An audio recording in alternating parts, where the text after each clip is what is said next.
Good morning and welcome to another Memphis Monday. I've got my vorticing machine here. I was hoping we could figure out a job or we could use it. You know, remember we built this thing up last week, but we don't. Instead, we got a local pharmacist who needs a cork board about 49 inches wide and 19 inches tall, and so we're gonna build that today. So let's knock off the chit chat and get to work. This is a picture of what he has now. Apparently it's too tall, so you can't see over this ledge right here. So he only wants it 19 inches tall and then a little wider, out to 49 inches wide. Here's the cork I'll be using. I got these 1 foot by 1 foot squares, and then I have these 24 by 48 inch rolls. These are just shy of a 5 millimeters, and these are 2 millimeters. Let's look at a drawing of the plan. Okay, what I'll be doing is cutting out a 48 by 19 piece of plywood, and the plywood will be 5 millimeters, 5 millimeter plywood. And then I'll be coating or taking the blocks. I'll be taking these blocks right here and putting them on there like that. And then I will take the rolls and roll the rolled stuff out across it. And there's the 2 layers of cork. So I'll cut a dado right down the center that is about 11 or about 12 millimeters wide. So this notch right here will be 12 millimeters wide, and that will trap the deal together. Okay, so the first thing to do is cut this this plywood. It's so noisy in here because I got fans running and air conditioners that I went back to this Wi-Fi mic, so I hope it works.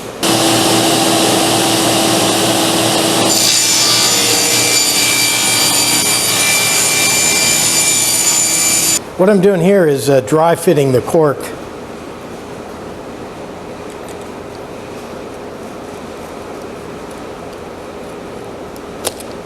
See how easy it is to cut. The top row I don't have to cut because it comes out even. Okay, the dry fit up is done. Now I'm sticking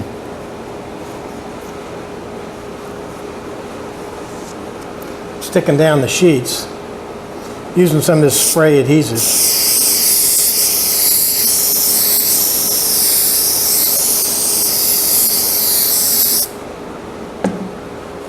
Smells like rubber cement. Well, now I got that first layer down.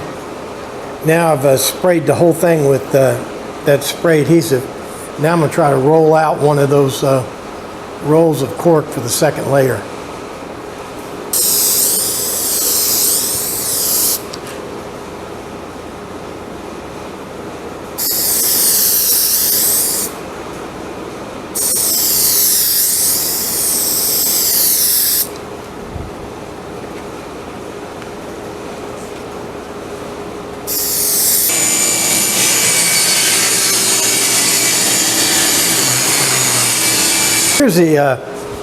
Here's the trim we're going to use.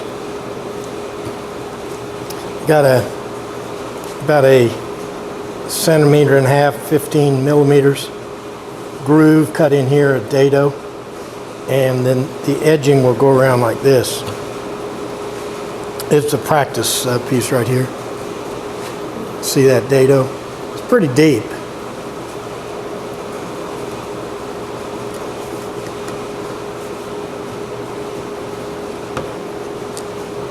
Then I'll put miter cuts in here. So let's mill up our edging and make it happen. Got the trim done. Now let's take it over to the router and just snip those outer edges right there just to ease them a little bit.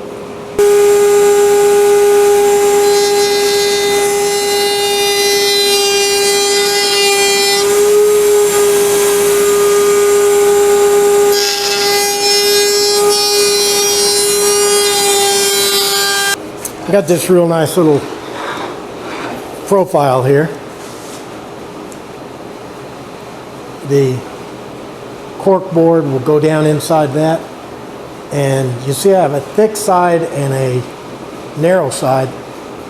The thick side, well, let me show you on the piece. Here's the trim. You can see the thick sides here. So that will go just like that, covering up the edge. And then I'll be putting nails right down through there. Now, if this idea works, it's going to be great because this notch kind of holds it while I nail it together.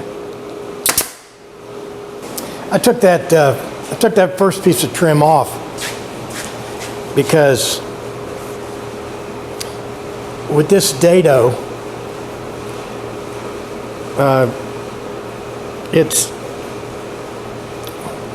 all the trim has to be perfect and it has to work together. Otherwise it won't fit. So I'm going through and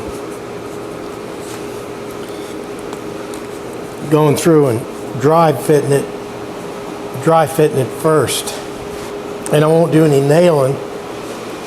I won't do any nailing until I'm satisfied that everything's groovy.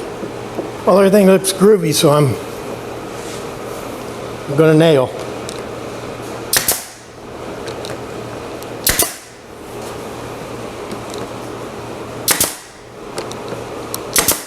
Well, everything seems to be working, and it looks okay. So I'm going to do a little sanding, and I'll probably put some natural stain on it.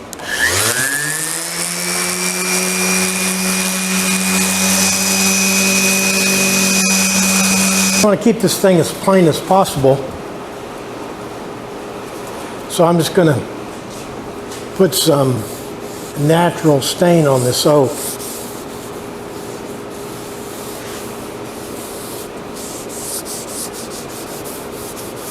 try not to get it on the cork.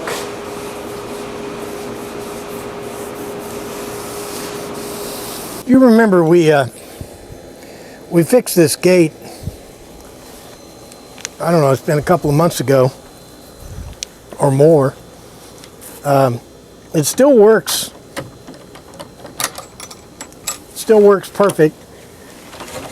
It's not rubbing here or anything, but it looks like to me that it's starting to sag again. And I think the reason it's sagging is because that post right there is not a gate post. It's just a standard 3.5 by 3.5 fence post. And by rights, I should take that post out and put a gate post in, but I'm not going to do it. What I'm going to do today is I'm going to, because I feel like I was cheating you on that little project we were working on, I'm going to put a turnbuckle in. I'm going to put a turnbuckle in, connected up here at the top, and then it'll go diagonally down at about a 45-degree angle, and I'll be attaching it right in there. You can probably see the hole.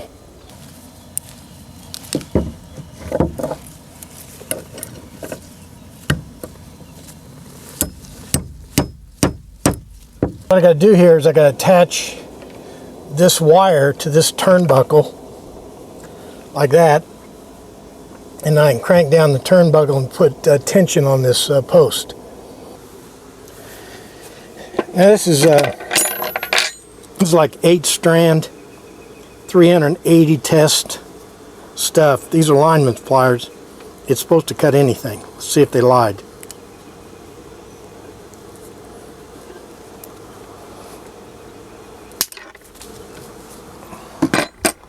Worked.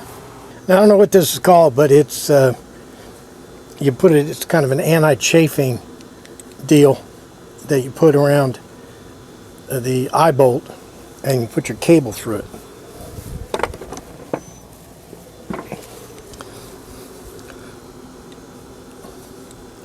So I'll thread my cable through like that.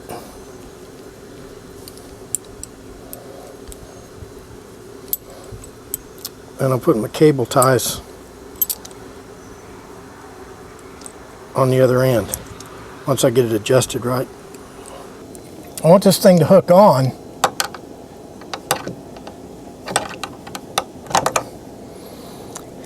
So probably right about there. Yeah, I'm getting that chafe, that lining there, whatever that's called. I don't even know what it's called. You're supposed to put 2 of these little cable ties on your cable, at least 2. Okay, let's hook this thing up.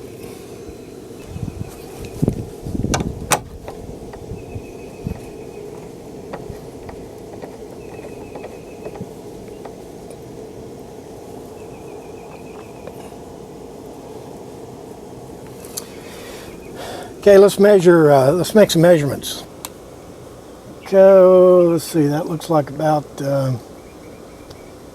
let's call it 1 centimeter.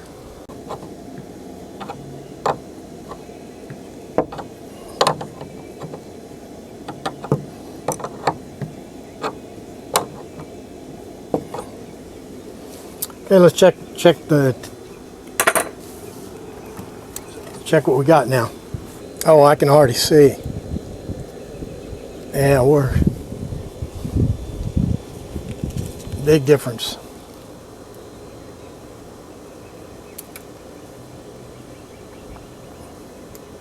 Okay, that pulled it out about 7 millimeters. All right, so I think our plan is working.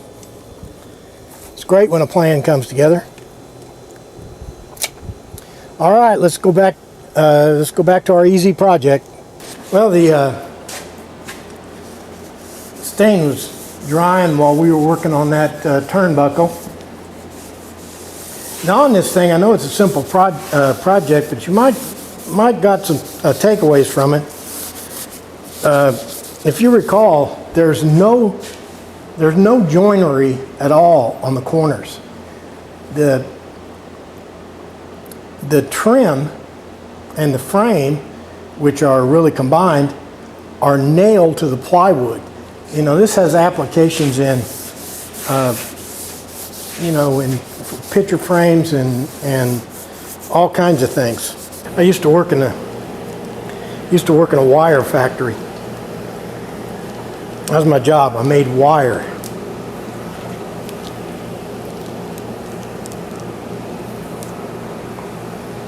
Seemed like a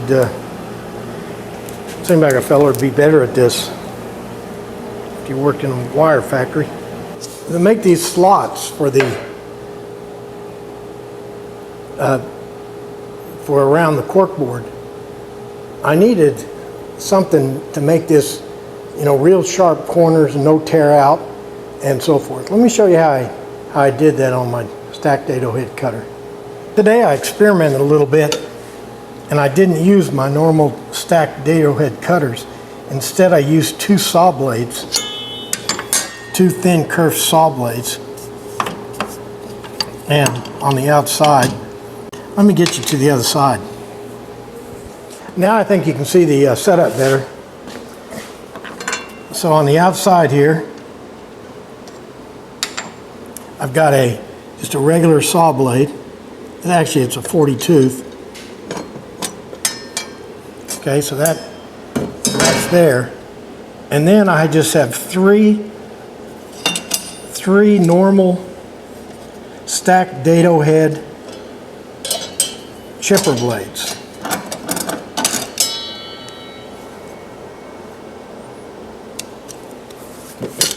And then another saw blade, which I'm going to leave on there. Well, I guess that'll do it for another Memphis Monday. Take my spectacles off.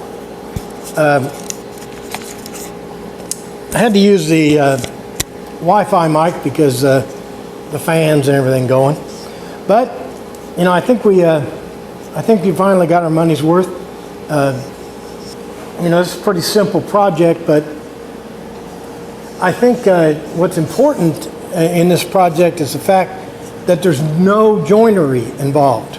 Up here, I put a couple of brads in just to keep the corners lined up, but the thing is really held together by the piece of plywood that's in the back.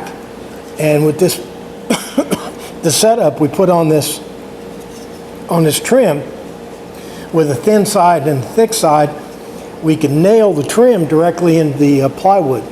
So made it very strong, and I think you know, quite acceptable. I'm quite pleased with it.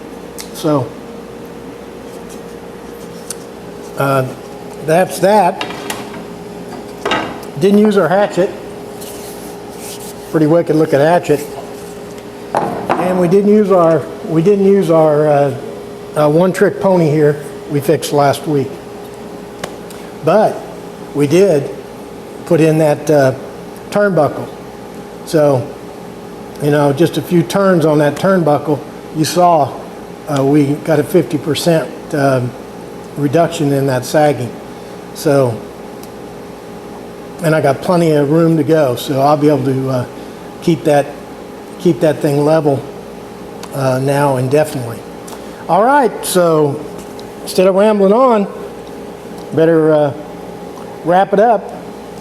Like and favorite and Facebook and tweet and whatever else you do on the internet. But the most important thing is to be back here next week for another exciting Memphis Monday. Where are my push pins? Man, I should have some push pins right here. Show you how this thing works.